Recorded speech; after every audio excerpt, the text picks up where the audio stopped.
Assalamualaikum warahmatullahi wabarakatuh. Ketemu lagi bareng Jang Wahab di channelnya Kayu Agung Radio.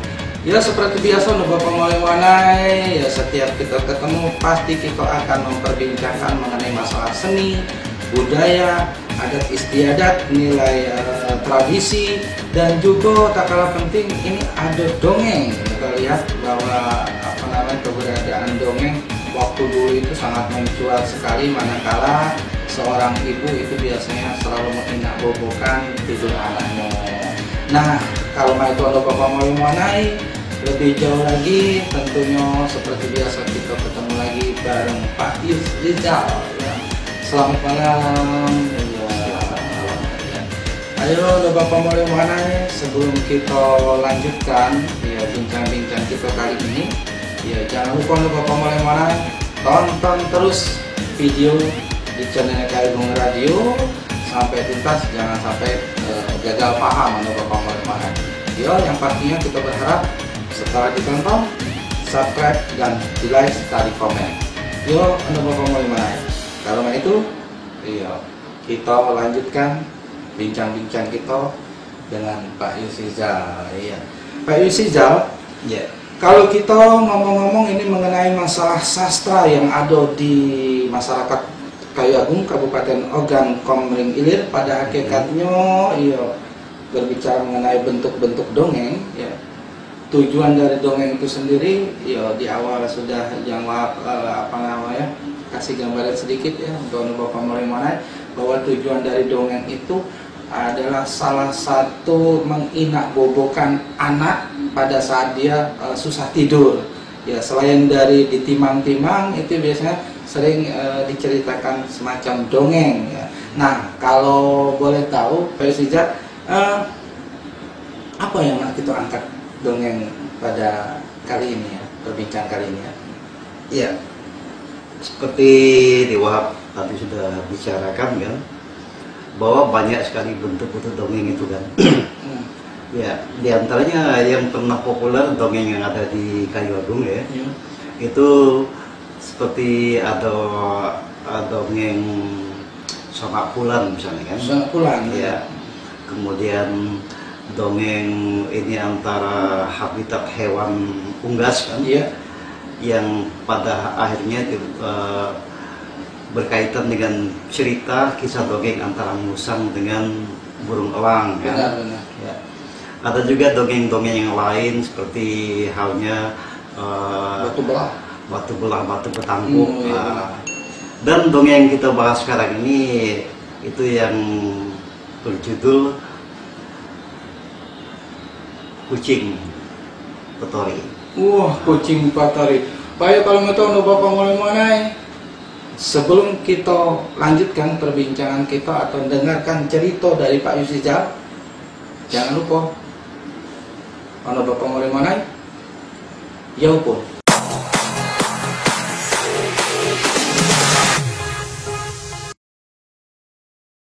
Oh, jadi dongeng Kucing Petori. Petori. Oh, Petori. Petori. Ya. Kucing Petori. Ya. Kucing itu adalah semacam hewan ya, peliharaan. Petori itu adalah gambaran katakanlah kalau kita ungkapkan itu perempuan-perempuan yang datangnya itu nggak tahu dari mana kan. Ya, sejenis perempuan dari kayangan gitu.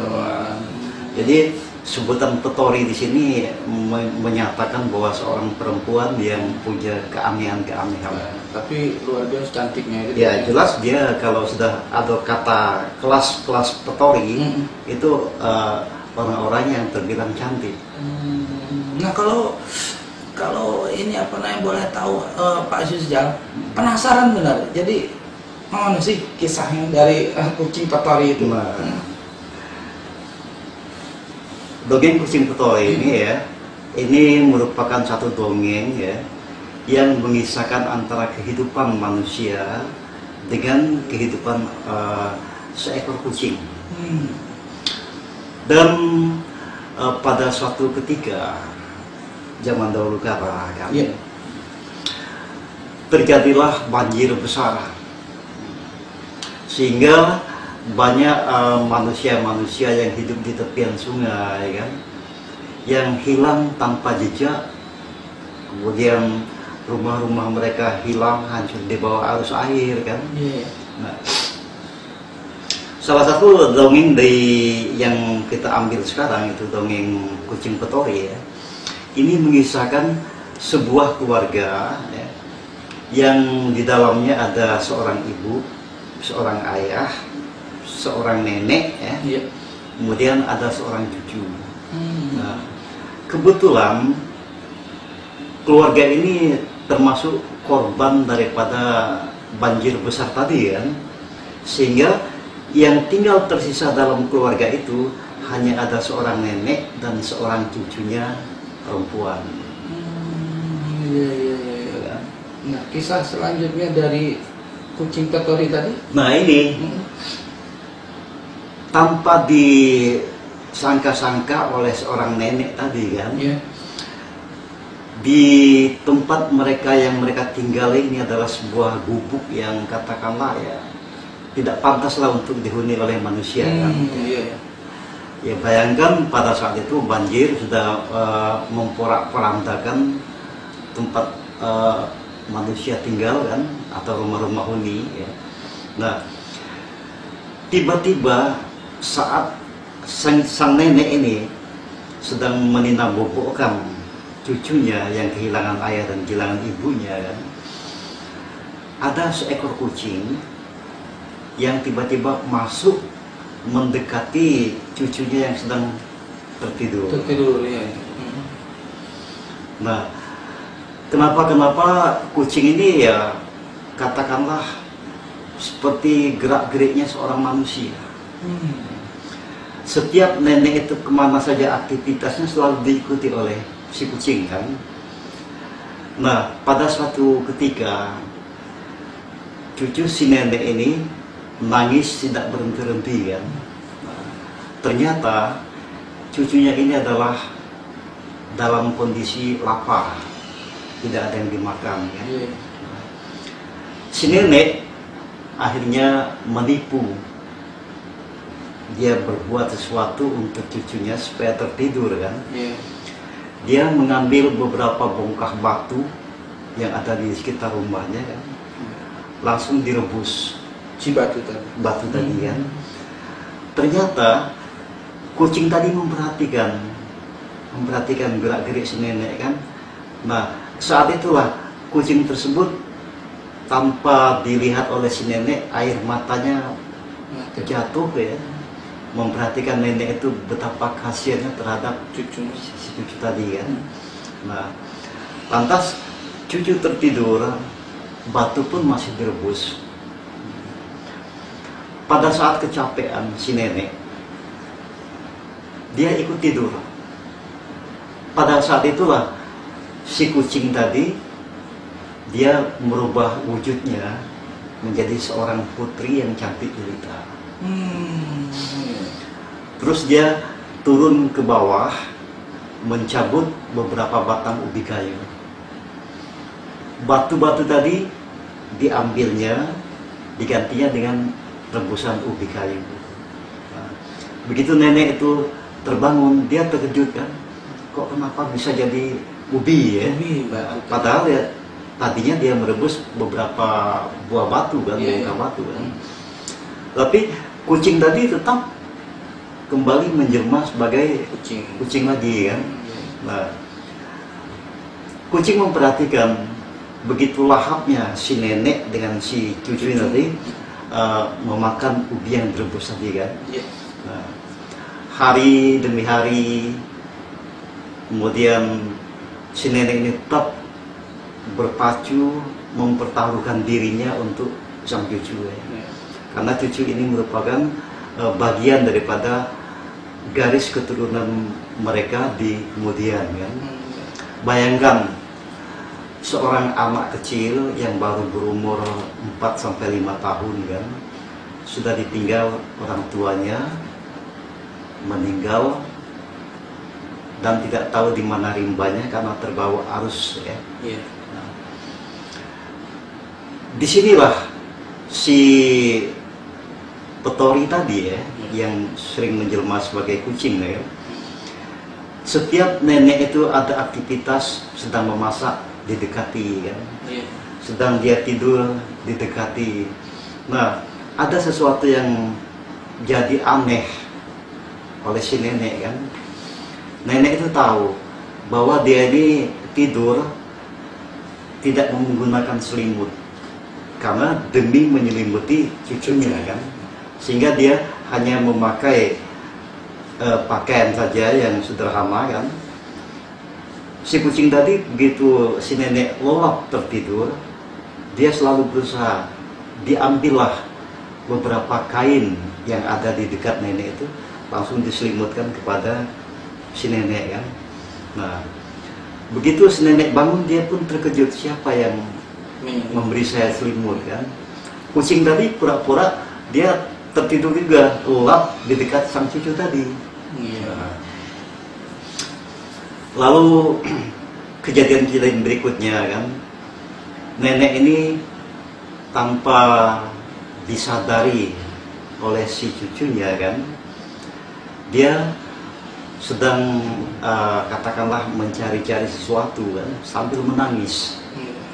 Nah, ternyata si kucing tadi kan, merasa iba melihat sang nenek selalu diruntun kesepian, merenung, teringat dengan anak menantunya kan.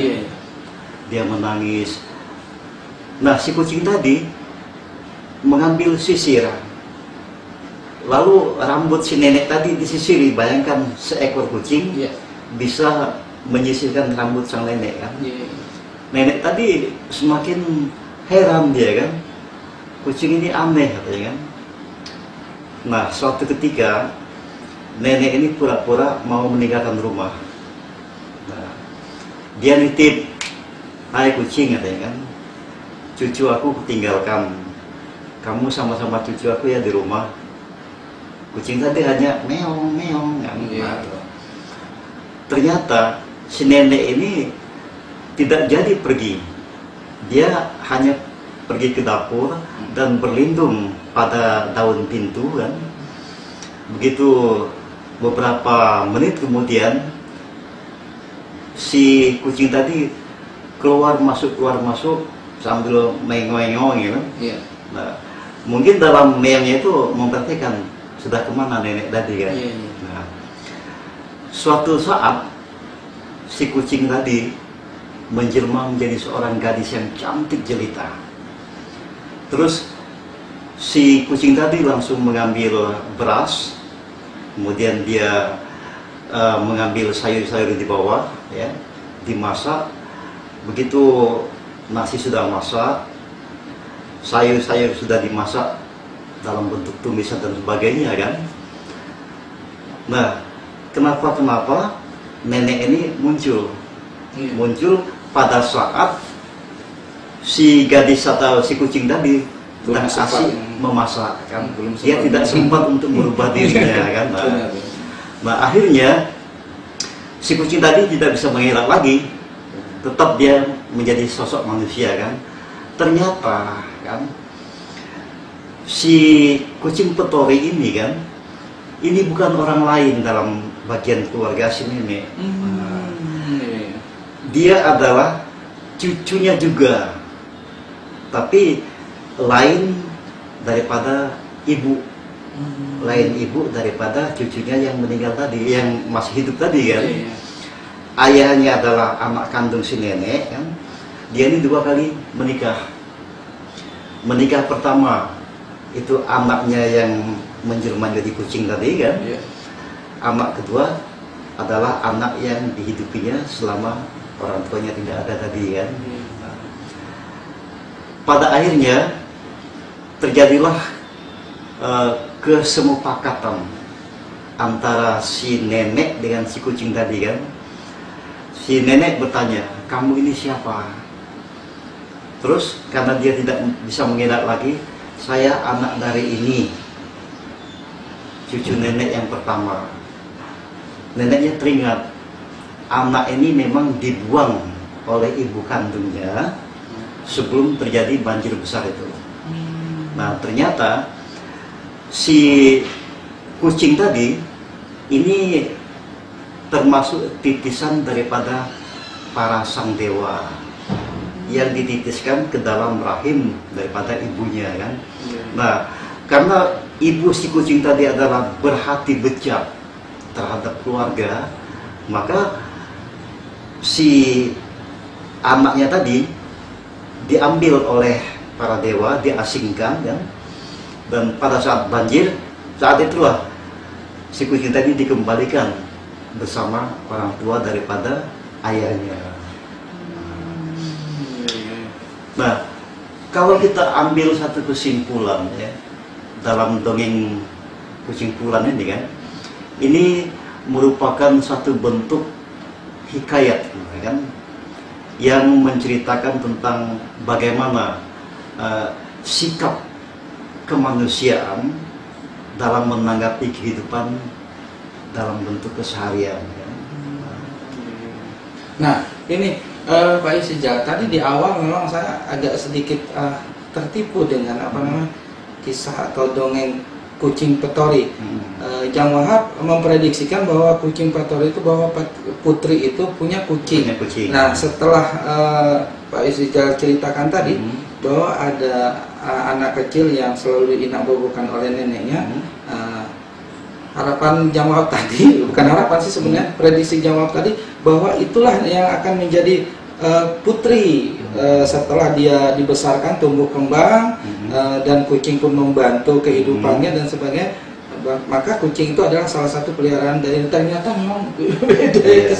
Oh gitu ya. Nah, kalau bisa dilanjutkan sedikit saja, jadi ending dari cerita itu gimana? Jadi si kucing itu tetap menjadi kucing untuk selamanya, atau dia tidak bisa menjelma lagi menjadi ini? Karena dia tidak bisa lagi mengelak dari, katakanlah dipergok oleh sang nenek kan, saat dia menjelma menjadi manusia kan, maka dia tidak bisa lagi menjelma sebagai kucing. Dia sampai akhir dia tetap masih sosok manusia kan. Tapi setelah dijelaskan bahwa dia adalah bukan titisan darah dari sang ayahnya, dia merupakan titisan darah dari dewa-dewa kan. Nah, karena tadi sang ibu daripada si kucing petori ini adalah manusia yang berhati bejat kan, maka kucing tadi dipisahkan dengan orang tuanya kan. Nah, orang tuanya sendiri hilang, tidak tahu kemana rimbanya kan. Kemudian beberapa selang kemudian terjadilah banjir tadi. Jadi di ending ceritanya bahwa kucing petori tadi yang menjelma menjadi kucing dan sesekali menjadi putri, itu di ending ceritanya selesai sampai di situ. Akhirnya mereka bersatu antara nenek cucunya dengan tadi, sampai dia hidup bahagia. Tapi katakanlah begini Dewa ya, yang namanya dongeng ya, tidak pernah kita menemukan titik akhirnya. Oh iya benar. Membuat penasaran tuh ya. Karena pada hakikatnya dongeng itu adalah suatu rangkaian cerita yang dikisahkan oleh nenek-nenek atau ibu terhadap anak-anaknya yang sulit untuk tidur kan. Begitu si bayi atau si anak ini sudah tertidur, entah tamat atau tidak, dongeng itu dihentikan oleh si penyampai dongeng kan. Nah, sehingga sampai sekarang pun dongeng apapun sebenarnya yang pada hakikatnya tidak pernah ada kata selesai atau tamat. Tapi terkadang seorang anak ya penasaran. Kalau memang benar cerita itu unik dan cerita itu menarik ya, sampai ayo dong lanjutkan dong, gimana kisahnya dong, ayo dong, sering itu kan. Terkadang si amak itu kan, karena dia sudah tidur kan, tapi dia masih ingat. Benar. Yang pernah diceritakan oleh sang neneknya atau sang ibunya cerita ini. Mungkin besok malam ditagih lagi. Benar. Kalau nenek kan, nek, ayo nek, cerita lagi yang kemarin. Apa jawaban si nenek? Nenek pasti berjawab, ya, punya jawaban. Yuk kita dongeng yang lain. Sehingga tidak pernah ada kata selesai dalam dongeng-dongeng itu. Entah bentuk-bentuk sastra lain di daerah lain mungkin lain kan, Iya, iya. dengan dongeng-dongeng ada yang pernah berkembang di Kayu Agung. Oke. Terus Pak Yunisija, apa hubungannya di dalam kehidupan sosial masyarakat Kayu Agung dari dongeng-dongeng yang pernah ada? Nah, Ya. yang jelas dongeng-dongeng yang pernah ada, apapun bentuknya yang pernah disampaikan oleh nenek kepada Iya. cucunya atau ibu kepada anaknya kan, ini semata-mata unsur-unsur kemanusiaan, unsur pendidikan, dan menggambarkan, terkadang dia menyerempet ke bentuk-bentuk yang menakutkan kan. Benar. Nah, sehingga yang menakutkan ini berkesan memaksa anak itu supaya cepat tidur. Benar. Tapi ada juga dongeng-dongeng yang sifatnya kemanusiaan, yang sifatnya memberikan gambaran-gambaran masa depan kan. Iya. Nah, tapi keburu yang dinina bobokan sudah tertidur, Iya. maka dongeng itu terputus. Iya. Tapi pada hakikatnya tujuan dongeng itu adalah untuk memberikan amanah kepada cucu atau anak yang dinina bobokan. Iya. Tapi untuk sekarang ini seiring dengan perkembangan zaman, terkadang dongeng itu sudah bukan untuk menginak bobokan sih sebenarnya untuk sekarang. Jadi salah satu rangkaian cerita yang disuguhkan ke anak-anak kecil. Manakala anak-anak kecil itu bermain kemana-mana, ayo kumpul. Ini sekarang nenek lagi mau dongeng nih, asik dongengnya dan sebagainya. Nah sampai-sampai ya ada yang begini, ada yang begini. Dan mungkin ada yang tertidur di situ. Nah, saking penasarannya terus berlanjut. Gimana kelanjutannya, Nek? Gimana kelanjutannya dan sebagainya. Nah, itu untuk sekarang. Jadi banyak sekali di situ terdapat pesan-pesan moral, Pesan moral. Nah, di akhir perbincangan kita kali ini, Pak Yunisija, mohon kiranya untuk adik-adik di zaman sekarang ini, apakah masih layak untuk diberi dongeng, atau mungkin dongeng itu sudah hilang dari permukaan bumi ini ya? Ya. Nah, sebenarnya begini Dewa ya. Ya. Masalah kedudukan dongeng ya. Ya. Kedudukan dongeng pada zaman sekarang kan. Katakanlah kalau di pedesaan kan, mungkin dongeng-dongeng itu masih ada, ya, masih bisa dilaksanakan kan. Tapi kalau sudah di perkotaan, dongeng-dongeng itu sudah berganti dengan bentuk-bentuk lain. Si anak itu sendiri sudah disuguhkan dengan bentuk-bentuk daripada elektro kan, misalnya TV atau radio kan. Ya. Sehingga mereka langsung terlelap tidur, terina bobokkan oleh apa yang dilihatnya kan. Benar. Nah, sebenarnya dongeng petori kucing ini kan, Ya. kucing petori ini merupakan dongeng ya yang sering dilaksanakan oleh orang-orang zaman dulu pada saat bulan Ramadan. Ya. Karena si anak ini tidak bisa tidur menjelang sahur, sedangkan ibunya mau mengambil kesempatan tidur untuk masak sahur kan. Ya. Sehingga anak itu disampaikan dongeng. Nah, kebanyakan dongeng-dongeng pada masa itu bukan dongeng yang menakutkan, tapi dongeng yang menakjubkan. Iya. Tapi kalau dongeng yang menakutkan itu biasanya dipergunakan para ibu atau nenek yang dilaksanakan setiap malam Jumat biasanya. Iya. Dan kalau jangan lihat kan banyak sekali dongeng-dongeng sekarang ini diangkat ke cerita. Benar. Jadi dibuat film. Tapi memang asik-asik banyak Iya. penontonnya itu. Iya. Seperti Sanak Bulan, ada yang di dalam labu itu kan. Sekarang ada versi lain gitu. Ya. Oke. Kalau itu untuk Bapak Manai, kita cukupkan dulu perbincangan kita kali ini. Yang mudah-mudahan banyak manfaatnya untuk kita galau-galau dan Bapak Manai. Kalau itu ya, kita akhiri cerita kita atau perbincangan kita dengan ucapan Assalamualaikum warahmatullahi wabarakatuh. 90,4 Kayu Agung Radio.